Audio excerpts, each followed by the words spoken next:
राम जय जय राम, श्री राम जय राम जय जय राम, श्री राम जय राम जय जय राम, श्री राम जय राम जय जय राम, श्री राम जय राम जय जय राम, श्री राम जय राम जय जय राम, श्री राम जय राम जय जय राम, श्री राम जय राम जय जय राम,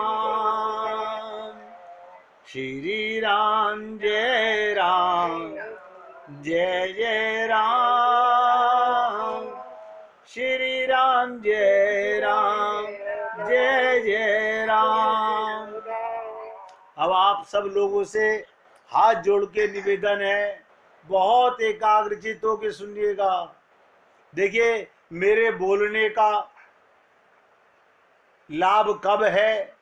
जब आपके चित्त में बातें जाएं और आपको ये महसूस हो कि वाकई हम लोगों का, मैं अपने आप को महसूस करता हूं, मैं तो अपने सहित ये जो आपको बोलता हूं अपने को भी सुनाता हूं कि इस चित्त के अंदर एक गंदगी जब तक रहेगी तो प्रभु राम कहां बैठेंगे, सीता जी कहां बैठेंगी। अब ध्यान से सुनिएगा, जो बात मैंने कही थी कि सीता जी हमसे दूर कैसे चली गई। रामचरितमानस में प्रसंग आता है कि जब मारीच आया और उसके बाद में आपने सुना शूर्पणखा अपने भाई और 14,000 सेना को साथ लेकर के आई, तो आप सोचिएगा जब राक्षसों की टोली आई तो भगवान ने सीता जी को लक्ष्मण जी के साथ विदा कर दिया। किसी ने पूछा कि प्रभु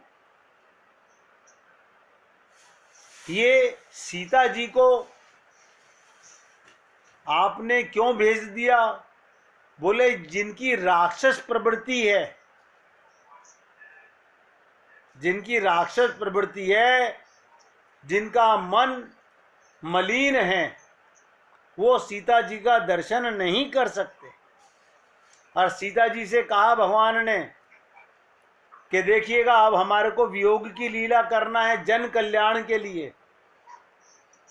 और सीता जी से कहा अभी रावण एक सोने का मृग लेके आ रहा है और आप क्या कहेंगी? सुंदर मृग छाला। तो सीता जी ने कहा ऐसा अनर्थ क्यों करा रहे हैं आप? मैं सुंदर तो केवल आपके अलावा किसी को मानती नहीं, मेरी दृष्टि में तो आपसे ज्यादा सुंदर कुछ है ही नहीं। तो भगवान ने क्या कहा कि देवी अब हमें वियोग की लीला करनी है। हमारे ध्यान से सुनिएगा, हमारे हृदय में से ये सीता और प्रभु राम का वियोग हुआ कैसे? क्योंकि हमने संसार को सुंदर समझ लिया।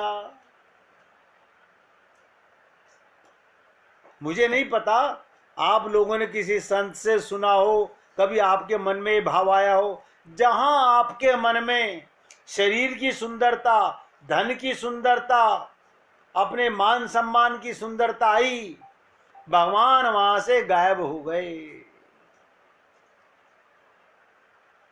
यही आपसे निवेदन कर रहा हूं। और जैसे ही सीता जी ने भगवान राम के कहने से वियोग की लीला के लिए पहला ये शब्द कहा, उसी समय भगवान ने क्या कहा कि सीता जिसकी तारीफ कर रही है कोई सुंदर है, तो भगवान कमर में फेंटा बांध के उस मृग के पीछे भागे। और कल भी मैंने आपसे निवेदन किया था, मृग भगवान का भक्त है लेकिन रावण के बस में है। उसने भी ये छल कपट किया और भगवान ने उसको एक बाण मार के अपना लोक दे दिया। तो किसी ने रामचरितमानस को पढ़ने वाले 3 श्रोताओं से ये प्रश्न किया कि ये सीता जी कैसे दूर चली जाती हैं हम लोगों के हृदय से। अगर ज्ञानी व्यक्ति से पूछोगे तो वो कहेगा कि जब बुद्धि में भ्रम आ जाए, भ्रम आ जाए तो समझ लीजिएगा सीता जी हमसे दूर चली गई। तो उन्होंने पूछा भाई भ्रम कैसे आया? बोले जब सीता जी के मन में ये आ गया कि भगवान राम को छोड़ के कोई और भी चीज सुंदर है, ये भ्रम पैदा हो गया। तो सीता जी का वियोग हो गया। हमारे आपके हृदय में सोच के देख लीजिएगा, हम लोगों को हमारे बच्चे बड़े सुंदर लगते हैं, हमारी पत्नी, हमारे पति, हमारा भाई, हमारे ये सब चीजें बहुत सुंदर लगती हैं। गाते क्या है? हरि गुरु दो ही अपना। आप सब अपने अंतःकरण में झांक के देखिएगा सुंदर क्या क्या लगता है। तो ज्ञानी ने कहा ब्रह्म के कारण सीता जी का वियोग हुआ। फिर कर्मकांडी से पूछा गया, कहते ना कर्म ज्ञान भक्ति से, कर्मी से पूछा गया कि भाई सीता जी का वियोग कैसे हुआ। उन्होंने कहा प्रलोभन के कारण। ये सोने का मृग देख करके ये जो प्रलोभन आता है आप और हम लोगों के जीवन में, धन का प्रलोभन, माया का प्रलोभन, सुख का प्रलोभन, ये सब प्रलोभन आए तो क्या हुआ? शांति दूर हो गई, शक्ति दूर हो गई, भक्ति दूर हो गई। तीसरी चीज, किसी भक्त से पूछा कि भाई ये सीता जी का हमसे वियोग कैसे हुआ। उसने कहा संशय के कारण। आप कहेंगे इसमें संशय कहाँ हुआ? ब्रह्म समझ में आ गया, प्रलोभन समझ में आ गया, संशय कहाँ हुआ? कहाँ पर शंका हुई? ध्यान से सुनिएगा। विश्वास में कमी कहाँ पर आई? कहते हैं जिस समय मारीच को भगवान ने एक बाण मारा तो मारीच ने किसको आवाज लगाई और किसकी बोली में बोला मारीच? किसी भक्त को बता सकता है कोई?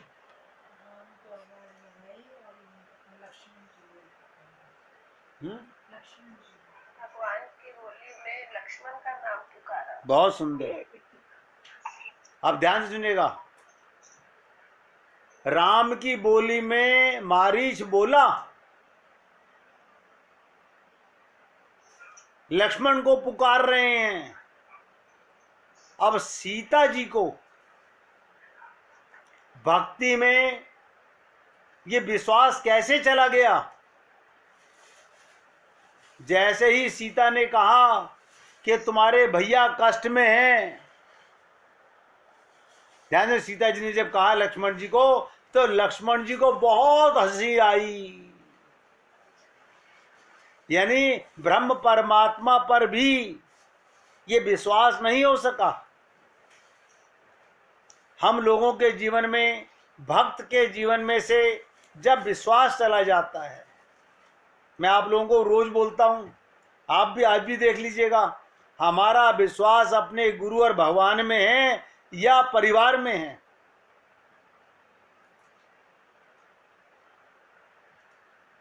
इन 3 कारणों से ज्ञानी ने अपनी भाषा में बताया, कर्मी ने अपनी भाषा में बताया और भक्त ने अपनी भाषा में बताया।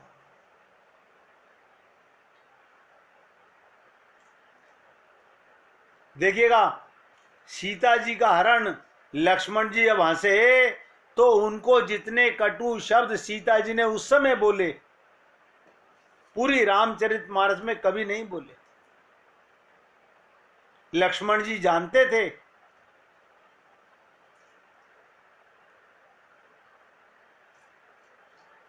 ये सब गलत हो रहा है।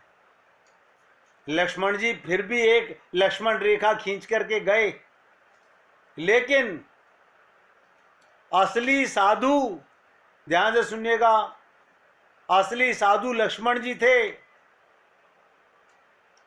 और नकली साधु सामने आया रावण के रूप में, ठगी गई। क्योंकि सीता जी को भगवान राम के साथ वियोग की लीला करनी थी।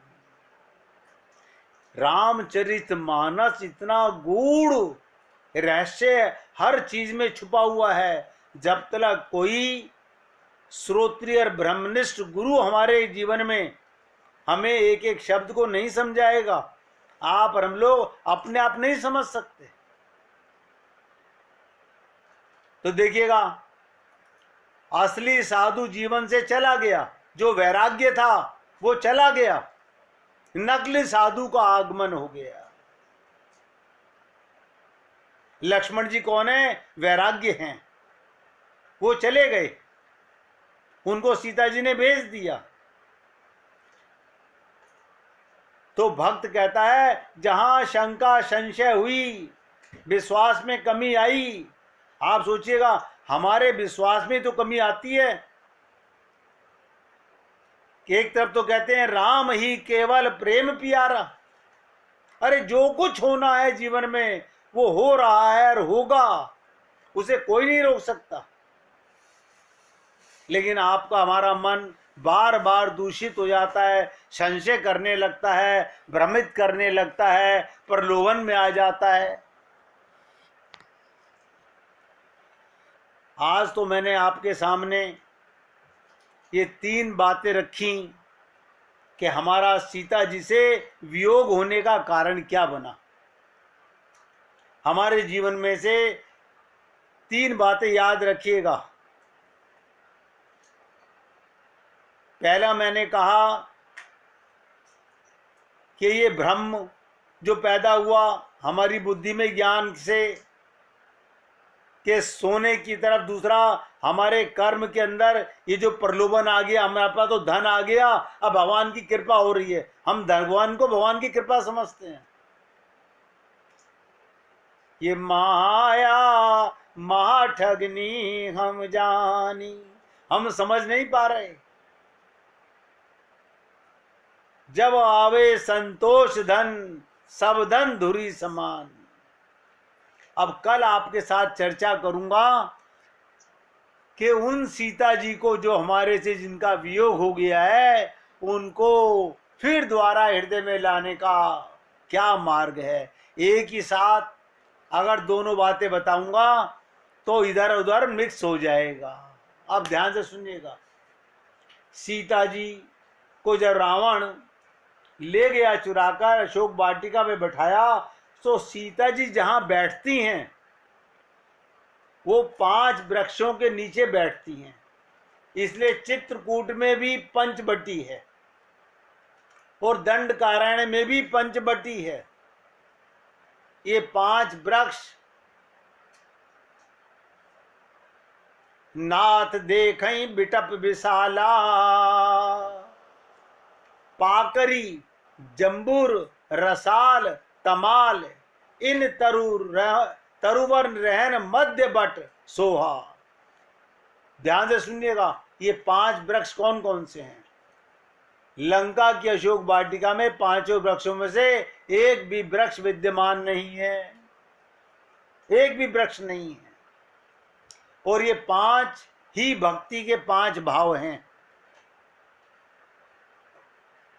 ये पांच वृक्ष ही पांच भक्ति के भाव हैं। इसका अभिप्राय, भक्ति को यदि हम अपने अंतःकरण में लावें तो पांचों वृक्ष हों तब तो क्या कहना है,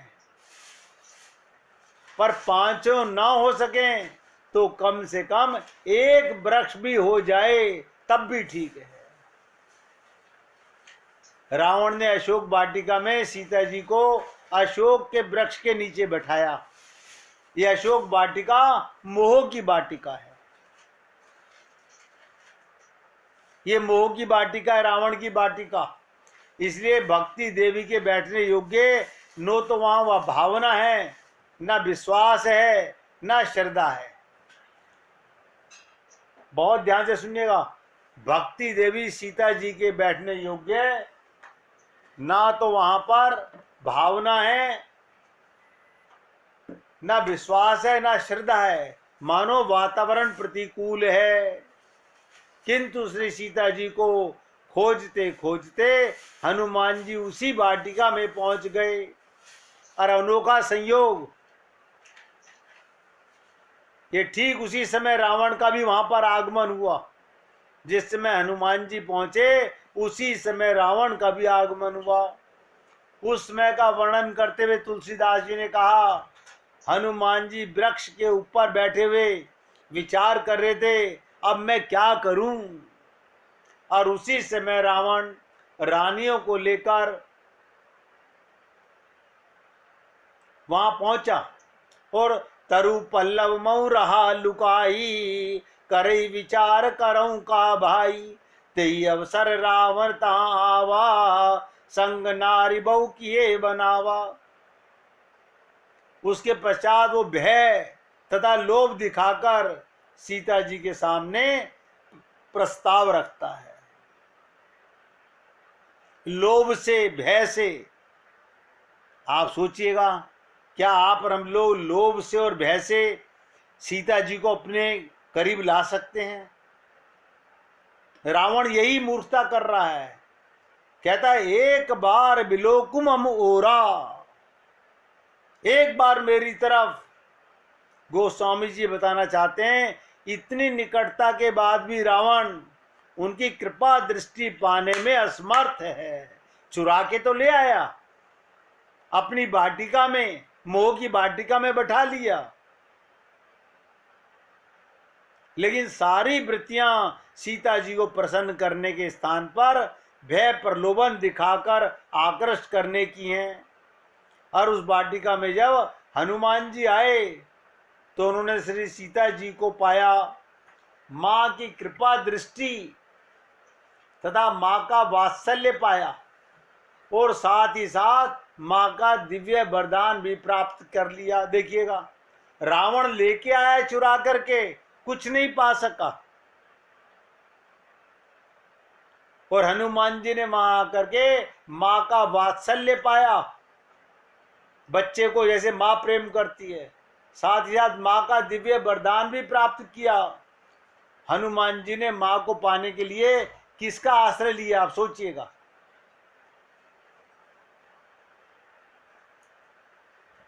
सीता जी को हृदय में लाना हो तो किसका आश्रय लेना चाहिए? गोस्वामी जी ने कहा, रामचंद्र गुण वर्णे लागा। हनुमान जी ने एक तो प्रभु की कथा सुनाई और दूसरे कपि करी हृदय विचार, दीन मुद्रिका डारी तब, जनु अशोक अंगार दीन, हरस उठी गर्गे हूँ। वो मुद्रिका गिरा देते हैं। अब बड़ा भारी प्रश्न है, मां मुद्रिका को हाथ में ले लेती है, तब देखी मुद्रिका मनोहर, राम नाम अंकित अति सुंदर। आप सोचिएगा, ये जो सोने की मुद्री है, इस मुद्री में कितना सोना रहा होगा? आप सोचिएगा, अंगूठी में कितना सोना होगा? क्या सीता जी को सोने की अंगूठी पाकर के खुशी हुई? अगर सोने की अंगूठी में खुशी होती तो सोने की लंका में विराजमान है।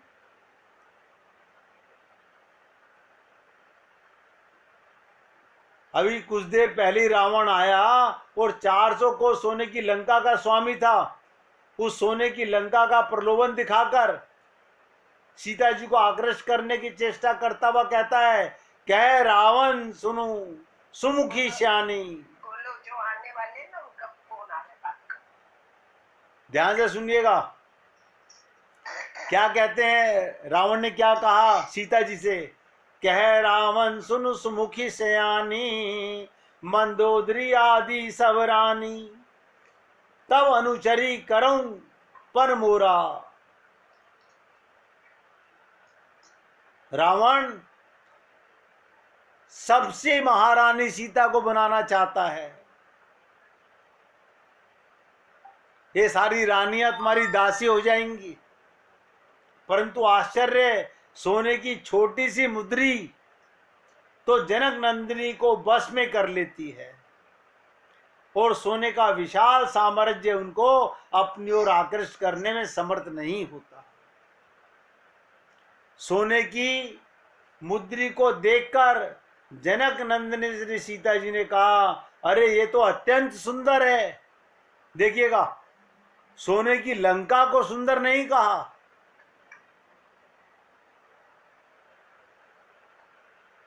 मुद्री को सुंदर कहा।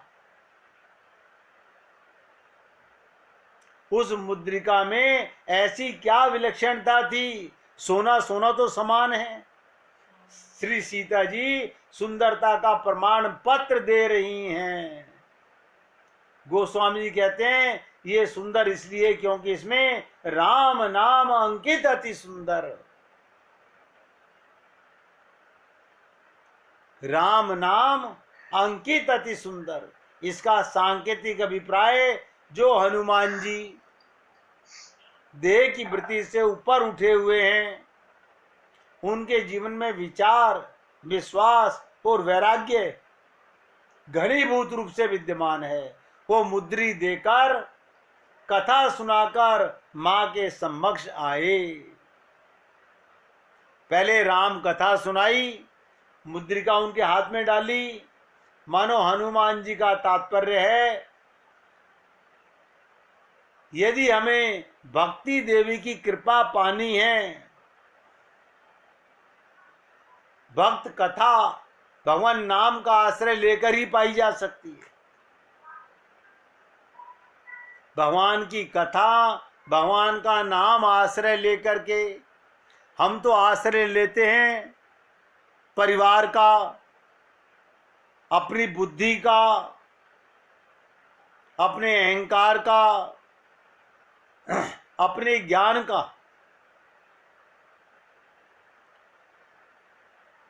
आप सोच के देखिएगा, अगर देवी सीता की भक्ति पानी है, उनकी कृपा पानी है, तो भगवत कथा और भगवान नाम का आश्रय लेकर ही पाई जा सकती है।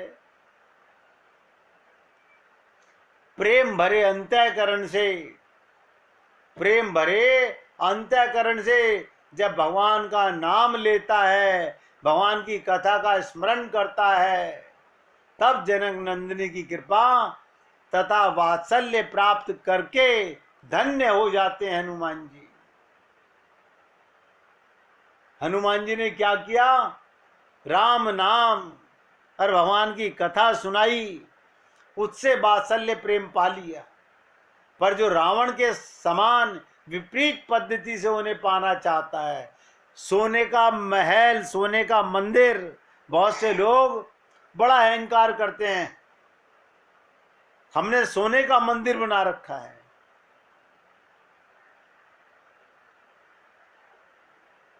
सोने की लंका में तो सीता जी को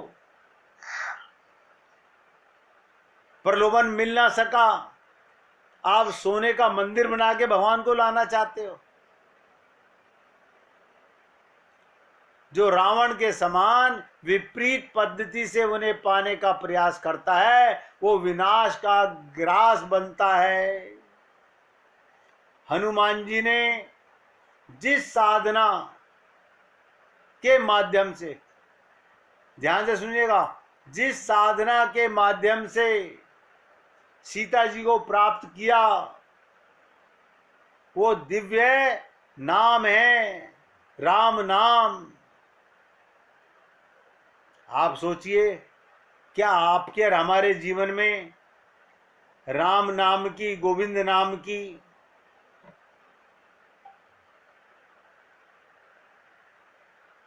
इतनी लगन, इतना मन के अंदर विश्वास है?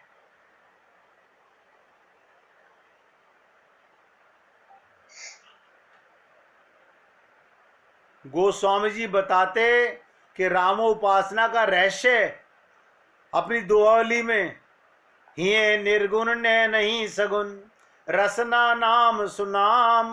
गोस्वामी की अति अपनी साधना भी यही थी। ध्यान सुनिएगा, हिये निर्गुण ने नहीं सगुन, रसना नाम सुनाम। बहुत ध्यान से सुनिएगा। चित्रकूट में लक्ष्मण जी सहित श्री राम के सगुण साकार रूप में दर्शन किए तुलसीदास जी ने, और उनके निर्गुण ब्रह्म रूप को अपने हृदय में धारण किया।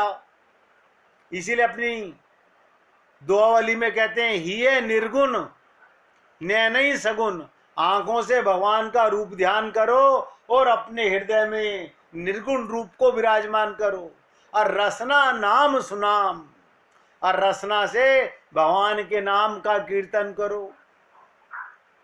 और मैं आपको निवेदन कर रहा हूं, चित्रकूट में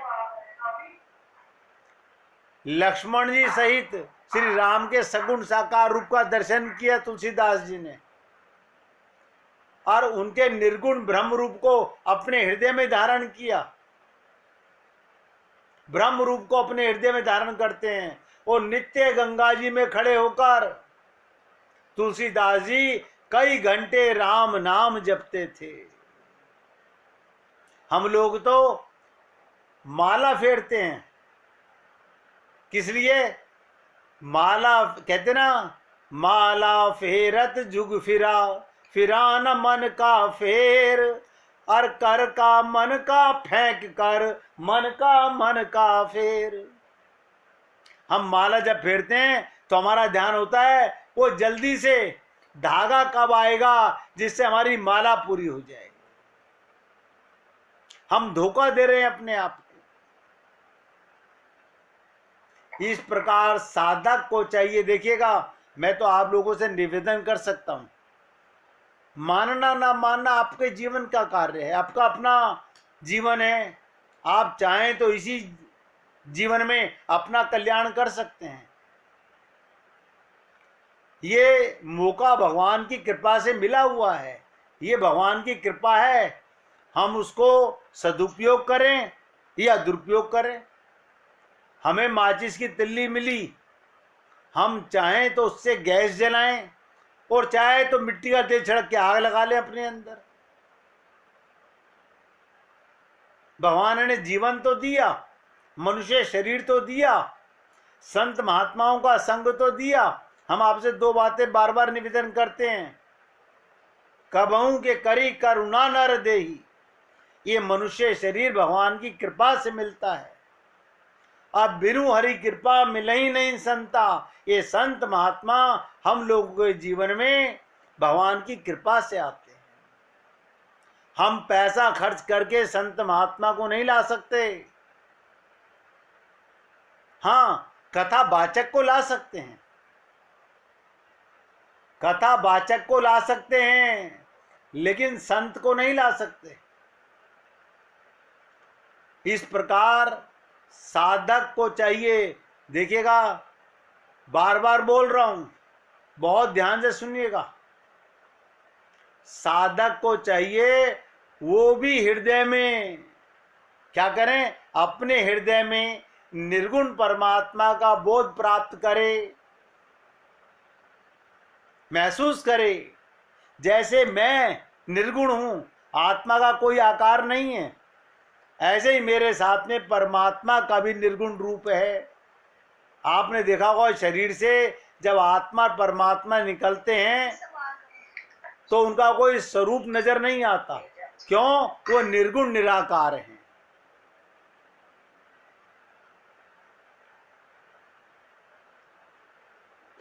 परमात्मा का बोध करें और सगुण साकार रूप से भगवान के दर्शन से अपने नेत्र और अपनी इंद्रियों को तृप्त करें। ऐसा रूप ध्यान करें, ऐसा सुंदर मेरे प्रभु राम हैं, ऐसे सुंदर मेरे भगवान श्री कृष्ण हैं। ऐसा रूप बनाओ जो अति सुंदर हो, उनका बहुत सुंदर स्वरूप मन में लाओ जो तुमको प्रिय लगे। बहुत सुंदर श्रृंगार करो। हमारे महाराज जी तो कहते हैं कोई नूर के हीरे का एक हीरा नहीं, हार पहनाइए भगवान को। कोई पैसा खर्च नहीं हो रहा, भावना से पहनाइए। भगवान सब नोट करते हैं। तो कहते हैं, अब आप सोचिएगा, अगर हम परमात्मा के निर्गुण निराकार रूप को अपने अंतःकरण में बोध करें और सगुण साकार को उनका रूप दर्शन करते हुए अपने नेत्र तथा इंद्रियों को तृप्त करें। अपने नेत्रों को और अपनी इंद्रियों को ऐसा रूप बनाइए भगवान का कि आंखों में से आंसू आने लगे, तृप्ति आने लगे, रस आने लगे, और मुख से राम नाम का जप करें।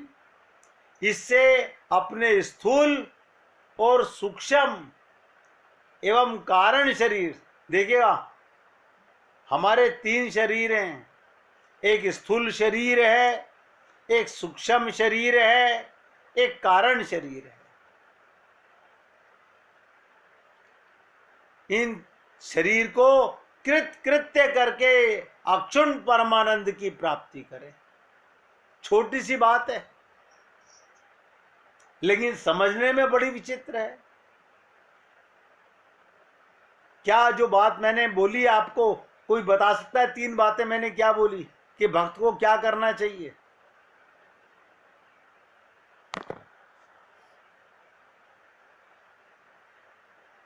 ये 3 बातें मैंने निवेदन की, क्या करनी चाहिए? हम सुनते तो हैं लेकिन अंतःकरण में नहीं ले जाते। हम भूल जाते हैं, सुनते इधर सुनते हैं उधर मिट जाता है। अब फिर सुनिएगा, मेरे को ऐसा महसूस हुआ कि मैं तो बोल रहा हूं लेकिन हमारे अंतःकरण में नहीं जा पा रही ये बातें, हम बुद्धि में ले जाते हैं। यही हमारा पाप है। बहुत ध्यान से सुनिएगा, फिर बोल रहा हूं। क्या करना है? साधक यानी जीव को, आप और हम लोगों को क्या करना चाहिए? अपने हृदय में नंबर 1 निर्गुण निराकार परमात्मा का बोध प्राप्त करे। मैं भी निर्गुण हूं तो मेरा परमात्मा भी निर्गुण निराकार है, भगवान भी निर्गुण निराकार हैं। ये अंदर बोध करे अपने अंतःकरण में। और सगुण साकार, देखिएगा आप आंखों से क्या देखते हो? संसार की सुंदरता। भगवान ने कहा वासुदेव सर्वम, तो ये मन में भाव लेके आइए, निर्गुण परमात्मा का बोध प्राप्त करें और सगुण साकार के रूप के दर्शन करें। इनसे क्या होंगी? इंद्रियां तृप्त होंगी। और मुख से तीसरा काम, राम नाम का जप करें। अंतःकरण में रूप ध्यान करें बाहर की आंखों से, और मुख से भगवान का नाम का स्मरण करें। इससे अपने स्थूल, सूक्ष्म और कारण शरीर को कृत्य करके 3 ही मार्ग बताए हैं, और 3 ही शरीर हैं। एक स्थूल शरीर है, एक सूक्ष्म शरीर है, एक कारण शरीर है। इनको कृत्य करके अक्षुण्ण परमानंद की प्राप्ति करें। यही रामोपासना का सबसे सुगम और सर्व प्रकार से कल्याणकारी साधन है। अब सुन लीजिएगा, एक कथा सुना के इसके समापन करता हूं आज का। एक राम भक्त अपनी पत्नी का गोना कराकर, आप सब जानते होंगे गोना माने क्या होता है। पहले जमाने में शादी बचपन हो जाती थी, गोना बाद में होता था। तो एक राम भक्त अपनी पत्नी का गोना कराकर अपने घर ले जा रहा था। रास्ते में 4 ठग मिल गए। उन्होंने कहा आप जहां जा रहे हो वहीं हम भी जा रहे हैं, साथ साथ चले, क्योंकि रास्ता भयानक जंगल का था। पत्नी ने कहा भाई हमें आपका विश्वास नहीं। इस पर ठग बोले राम की शपथ है। क्या बोले? राम की शपथ है, हम आपको धोखा नहीं देंगे। हम और आपके बीच में राम हैं। जंगल में कुछ दूर चलने के बाद ठगों ने राम भक्त पत्नी को एक वृक्ष से बांधकर मार दिया। पति को मार दिया, बांध करके पत्नी को वृक्ष से बांध दिया। और पति को मारने के बाद उसकी पत्नी को रस्सी लगाकर खींचकर ले गए। ध्यान से सुनिएगा, पत्नी चलते चलते बार बार पीछे मुड़कर देखती थी। ठग बोला तुम्हारे पति को हमने तुम्हारे सामने ही मारा, अब तुम बार बार पीछे क्यों देखती हो? पत्नी बोली मैं पति को नहीं देखती, मैं तो उस बीच वाले को देख रही हूं जो तुमने कहा था कि तुम्हारे और मेरे बीच में राम है, कि वह जमानत देने वाला कहां गया, मैंने कैसे विश्वास कर लिया। बस विश्वास पूर्वक ये शब्द बोलना था। ध्यान से सुनिएगा, जैसे ही पत्नी ने विश्वास पूर्वक ये शब्द कहे, ये विश्वास नहीं है आप हम लोगों के जीवन में कि राम की कृपा है। जैसे ही उस पत्नी ने ये कहा मैं तो उस राम को देख रही हूं जिसकी कसम खा के तुमने मेरे से संबंध बनाया कि मैं तुम्हारे साथ चल रहा हूं, वो राम कहां गए?